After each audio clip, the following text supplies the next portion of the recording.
ബഹുമാനപ്പെട്ട നമ്മുടെ സുഹൃത്ത് അബ്ദുറഹീം അദ്ദേഹത്തിൻ്റെ ആ ജയിൽ മോചനത്തിനോട് ബന്ധപ്പെട്ടുകൊണ്ട്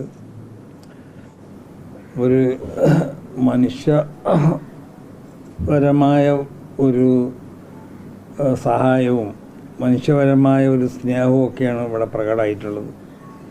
കേരളത്തിലും കേരളത്തിൻ്റെ പുറത്തുള്ള നമ്മൾ മലയാളികൾ, അത് മുസ്ലിങ്ങളും അല്ലാത്തവരും എല്ലാവരും കൂടി അദ്ദേഹത്തെ രക്ഷപ്പെടുത്താൻ വേണ്ടി ദിയ അതിൻ്റെ ധനം അത് സംഭരിക്കുകയും